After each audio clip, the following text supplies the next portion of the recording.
Hey guys, today we're going to talk about wrist pain when you are in a plank position.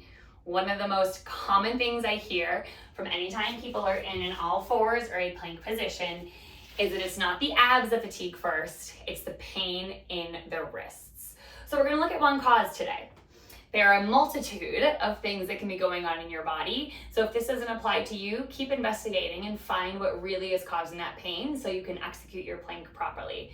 Today, what we're going to talk about is hyperextended elbows. So what the heck is a hyperextended elbow? The first test is when you straighten your arm out, can it look like this? Your elbow is supposed to bend this way. Your elbow is not supposed to bend the other direction. I have hyperextended elbows, so I'm a great example of this. Oftentimes people have hyperextended knees as well, where your knees will bend backwards. This is your hyperextended elbow.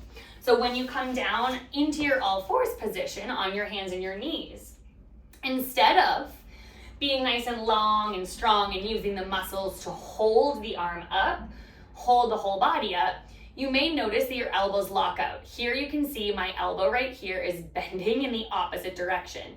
It can bend this way. We don't want it to be bending that way. So when you come into your plank, if you're locking out your elbows, I'm now no longer really using the muscles of my arms and my shoulders to hold the upper body up.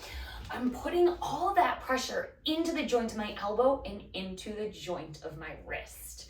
So when you come down, check in. Do your elbows twist and come forward? Do you feel that hyperextended bend?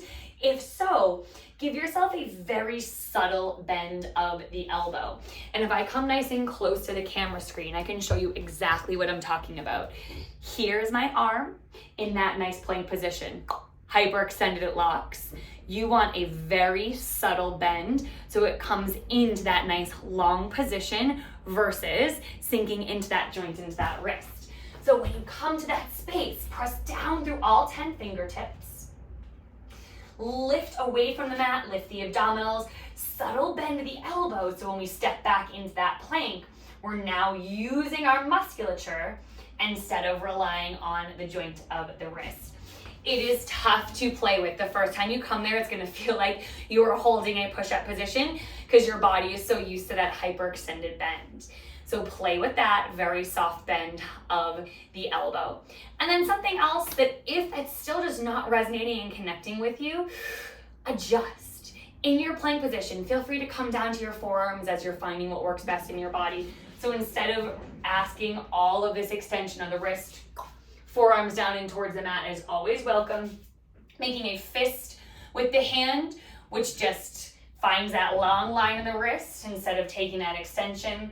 Or I even like to sometimes fold the front of my mat, elevate the wrist, fingertips down and towards the ground, which again, just decreases what we're asking of the wrist and opens up that joint a little bit more.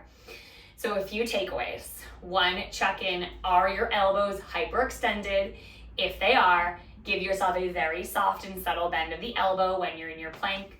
And then two, give your wrists options. You do not have to work through an exercise that is causing you pain. You can come to the forearms, you can make a fist, you can elevate the wrist by folding the front of the mat to give yourself the least amount of joint pain in an exercise, working the muscles as much as you can.